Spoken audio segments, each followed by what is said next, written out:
नमस्कार मित्रों, जय भोलेनाथ, जय गुरुदेव। आप सभी लोग कैसे हैं? उम्मीद है आप सभी लोग अच्छे होंगे।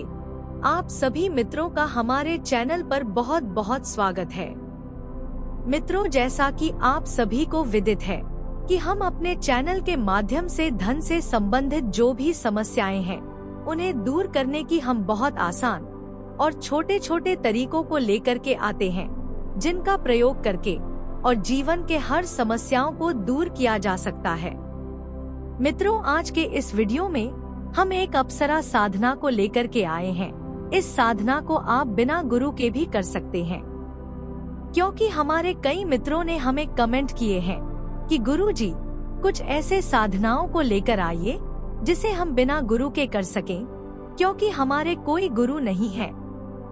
तो उनके लिए यह अप्सरा साधना बहुत ही आसान और सरल विधि से सिद्ध हो जाने वाली है। यह अप्सरा आपकी सभी मनोकामनाओं को पूर्ण करेंगी। तो इस साधना को कैसे करना है, कब करना है, इसमें आपको क्या क्या सामग्रियां लगेगी और आपको क्या क्या परहेज करना है, यह सब जानने से पहले आप सभी मित्रों से एक छोटी सी रिक्वेस्ट है कि मित्रों, आप वीडियो तो देखते हैं लेकिन कुछ मित्र सब्सक्राइब नहीं करते, तो उनसे निवेदन है कि हमारे चैनल को सब्सक्राइब कर लें, क्योंकि जितना ज्यादा हमारा यह परिवार बढ़ेगा तो हमको भी खुशी होगी और हम अपने तरफ से पूरा कोशिश करेंगे कि जितना आसान से आसान साधनाएं हैं, उपाय हैं, उन्हें हम आप तक पहुंचाने की कोशिश करें। तो चलिए जानते हैं आज के इस अप्सरा साधना के बारे में। मित्रों, अप्सरा साधना एक प्राचीन भारतीय योगिक और तांत्रिक विधि है जिसमें अप्सराओं का आह्वान किया जाता है। अप्सराएं स्वर्ग की दिव्य स्त्रियां होती हैं, जो सौंदर्य, कला और प्रेम की प्रतीक मानी जाती हैं। ऐसी साधनाएं आमतौर पर किसी अनुभवी गुरु के मार्गदर्शन में की जाती हैं, लेकिन यदि आप इसे बिना गुरु के करना चाहते हैं तो इसमें अत्यधिक सतर्कता और अनुशासन की आवश्यकता होती है। इस प्रकार की साधनाओं में मन, शरीर और आत्मा का संयम अत्यंत महत्वपूर्ण होता है। हम एक व्यापक मार्गदर्शिका देने जा रहे हैं कि अप्सरा साधना को बिना गुरु के कैसे प्रारंभ कर सकते हैं। तो इस साधना को यदि आप करना चाहते हैं तो सबसे पहले आपको प्रारंभिक तैयारी करना है, उसके बारे में समझ लीजिए। तो पहला है स्थान और समय का चयन करना। मित्रों, साधना के लिए एक शांत, स्वच्छ और पवित्र स्थान का चयन करना है। यह स्थान आपके ध्यान और साधना में एकाग्रता बनाए रखने में मदद करेगा। और समय जो है रात्रि का समय अप्सरा साधना के लिए सबसे उत्तम माना जाता है, विशेषकर अर्धरात्रि के बाद का समय। यह समय तांत्रिक साधनाओं के लिए श्रेष्ठ माना जाता है। दूसरा है मानसिक और शारीरिक तैयारी। मित्रों, साधना से पहले स्नान करें और स्वच्छ वस्त्र पहने। यह आपके शरीर और मन को शुद्ध करने में मदद करेगा। फिर ध्यान और प्राणायाम। साधना से पहले ध्यान और प्राणायाम करें, इससे आपका मन शांत और एकाग्र होगा, जो साधना के लिए आवश्यक है। तीसरा, अप्सरा साधना की विधि या प्रारंभिक अनुष्ठान व आसन। साधना के लिए किसी भी आरामदायक आसन जैसे कि पद्मासन, सिद्धासन, किसी भी आसन में बैठ सकते हैं, लेकिन अपनी रीढ़ की हड्डी को सीधा रखें और आंखें बंद करें। चौथा है मंत्र जाप। मित्रों, अप्सरा साधना में मंत्र जाप अत्यंत महत्वपूर्ण होता है। अप्सरा को सिद्ध करने का जो मंत्र है उसे एकाग्रता के साथ जपें और 11 माला आपको प्रतिदिन जाप करना है। मंत्र जाप करने के बाद ध्यान करें। ध्यान में इस अप्सरा को ध्यान करना है और उनसे आशीर्वाद प्राप्त करने की प्रार्थना करना है। पहले अपने मन में अप्सरा की छवि बनाएं, उनकी सुंदरता, आभा और दिव्यता का ध्यान करें। उसके बाद प्रार्थना करें। पांचवा है नियमितता और अनुशासन या साधना का समय। मित्रों, साधना नियमित रूप से करें। यह अत्यंत महत्वपूर्ण है कि आप प्रतिदिन एक ही समय पर साधना करें। जैसे यदि आप 12 बजे रात्रि में आरंभ किए हैं, तो आपको प्रतिदिन वही समय पर करना है। इसी के साथ साधना में अनुशासन बनाए रखें। किसी भी प्रकार का व्यतिक्रम आपकी साधना को प्रभावित न कर सके। जैसे शाकाहारी और सात्विक आहार का सेवन करें, मांसाहार और तामसिक भोजन से बचें। किसी प्रकार से नशीले पदार्थों का सेवन ना करें, जैसे शराब और धूम्रपान इत्यादि से दूर रहें, क्योंकि यह आपकी साधना में बाधा उत्पन्न कर सकते हैं। तो मित्रों, आज की इस वीडियो में हम मनोरमा अप्सरा साधना के बारे में बताने जा रहे हैं और कोशिश करेंगे कि यह आसान विधि से सिद्ध हो जाए। ऐसे उपाय को हम आपको बताएं। वैसे तो इन साधनाओं में बहुत मेहनत करना पड़ता है, लेकिन कुछ ऐसे उपाय भी हैं जिससे यह जल्द ही सिद्ध हो जाती है। तो जो हमने नियम विधि बताए हैं, उन सभी बातों को ध्यान में रखते हुए अच्छे से समझ लेने के बाद आपको इस साधना को किसी भी शुक्रवार के दिन से आरंभ करना है। तो इस साधना में आपको क्या क्या सामग्रियां लगना है वह जान लीजिए, और सबसे पहले आप इन सामग्रियों को इकट्ठा कर लीजिए। उसके बाद आपको इस साधना को आरंभ करना है। तो आपको इस साधना को करने के लिए मनोरमा अप्सरा का एक छाया चित्र लेना है। इसे आप मोबाइल से डाउनलोड करके और प्रिंट आउट भी निकलवा सकते हैं। साथ में अच्छा खुशबू वाला एक इत्र, अक्षत, धूप, अगरबत्ती, एक दीपक, कुछ गुलाब के पुष्प, लोटा में जल, भोग लगाने के लिए कुछ मीठा या बर्फी रख लें। और मंत्र जाप करने के लिए आपको स्फटिक की माला लेना है। स्फटिक की माला मिल जाए तो ठीक है, और यदि नहीं मिलता है तो आप कोई भी माला यूज कर सकते हैं। तो इन सभी सामग्रियों को इकट्ठा करके और जिस स्थान पर आपको इस साधना को करना है वहां पर जाना है। जाकर के सबसे पहले वहां साफ सफाई करके और इत्र का छिड़काव कर दें, ताकि वहां का जो वातावरण है वह सुगंधमय हो जाए। और अपने शरीर में भी लगा लें। जो पुष्प रखे हैं उन पुष्पों में भी इत्र डाल दें। इसके बाद आपको उत्तर दिशा की ओर मुख करके और एक लाल कपड़े का आसन लगाकर बैठना है।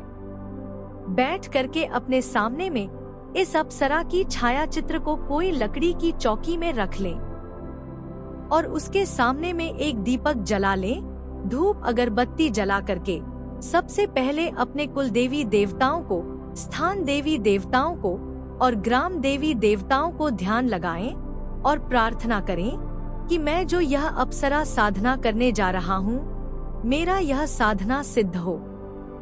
इतना करने के बाद इस अप्सरा को ध्यान करते हुए, उस चित्र को देखते हुए आपको हाथ में अक्षत, पुष्प और जल लेकर के संकल्प करना है कि हे मनोरमा अप्सरा, हे देवी, मैं आपको अपने मित्र के रूप में प्राप्त करने के लिए आपका साधना पूजन करने जा रहा हूँ। मुझसे जो भी गलती हो, भूल चूक हो, उसे क्षमा करते हुए और मेरा यह पूजन स्वीकार करें और मेरी जो समस्या है उसे दूर करें। इतना कह करके उस जल को और अक्षत पुष्प को उस चित्र के पास छोड़ दें। फिर आपको माला लेकर मन को एकाग्र करके बड़े ध्यान के साथ इस मंत्र का जाप आरंभ करना है। एक बात बता दें मित्रों कि मंत्र जो है याद होना चाहिए, क्योंकि मंत्रों को बोलते समय बीच में थोड़ा सा भी डिस्टर्ब नहीं होना चाहिए। इसलिए मंत्र को पहले लिख लें और याद कर लें, उसके बाद ही कोई भी साधना करें। तो मंत्र इस प्रकार है, ध्यान से सुन ले। ओम ह्रीं श्रीं मनोरमा अप्सराय आगच्छ आगच्छ स्वाहा। मंत्र को एक बार फिर से सुन ले। ओम ह्रीं श्रीं मनोरमा अप्सराय आगच्छ आगच्छ स्वाहा। मित्रों, यह मंत्र बहुत ही चमत्कारिक मंत्र है। इस मंत्र को सुनकर के यह अप्सरा बहुत जल्द ही प्रसन्न हो जाती है और अपने साधक की सभी मनोकामनाओं को पूर्ण करती है। इस साधना जो है आपको 11 दिन तक प्रतिदिन करना है और समय का विशेष ध्यान देना है कि जिस समय में इसे आरंभ किए हैं उसी समय पर प्रतिदिन करना है। पहले दिन आपको सिर्फ 3 माला इस मंत्र का जाप करना है। उसके बाद आपसे जितना ज्यादा से ज्यादा हो सके आप कर सकते हैं, लेकिन 11वें दिन आपको 11 माला इस मंत्र का जाप करना है। मित्रों, इस साधना को करते 5 से 7 दिन होते ही आपको यह एहसास होने लगेगा कि यह अप्सरा आपके पास आती है। इस साधना में जब आप बैठे होंगे उस समय कुछ डरावनी आहटें या आवाजें भी सुनाई दे सकती हैं। उस समय आपको डरना नहीं है। अगर आपको डर लगता है तो अपने सुरक्षा के लिए कोई सुरक्षा कवच का प्रयोग जरूर कर लें। मित्रों, जैसे ही 11 दिन पूरा होता है, आपका मंत्र पूरा होने से पहले ही यह अप्सरा आपकी समक्ष आकर के बैठ जाती है और बोलती है कि मैं आ गई हूँ, आंखें खोलो। लेकिन आपको उस पर ध्यान नहीं देना है। जब तक आपका मंत्र पूरा नहीं होता, आपको ध्यान से नहीं उठना है। जब मंत्र पूरा हो जाए तब आप आंखें खोलें और इस अप्सरा को प्रणाम करके जो भोग के लिए मीठा और पुष्प रखे हैं उसे भोग लगाना है।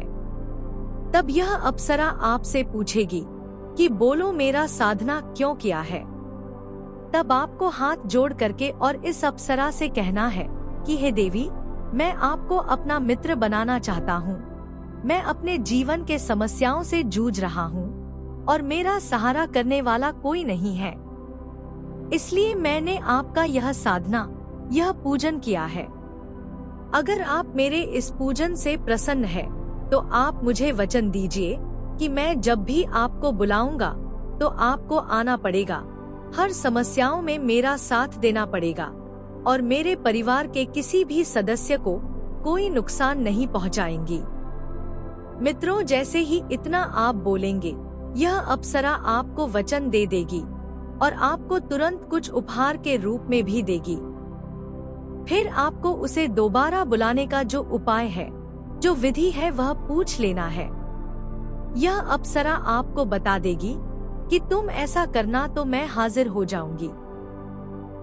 मित्रों, इस अप्सरा साधना में सबसे अच्छी बात जो है वह हम आपको बता दें कि जो मित्र इसे सिद्ध नहीं कर पाते हैं, वह इस साधना में लगे रहते हैं, बहुत परिश्रम करते हैं, लेकिन उनका साधना सिद्ध नहीं हो पाता तो वह उदास हो जाते हैं। तो हम बता दें कि आपको उदास नहीं होना है। यदि आपने इस अप्सरा साधना को किया है और वह सिद्ध नहीं हुआ है, तो भी यह अप्सरा आपकी हर मनोकामनाओं को पूर्ण करती है। भले ही वह अदृश्य रूप में आपकी सहायता करे, लेकिन सहायता करती है।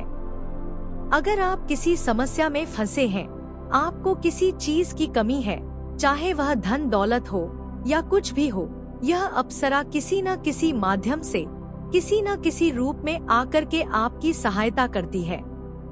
मित्रों, यह अप्सरा सभी को दर्शन नहीं देती है।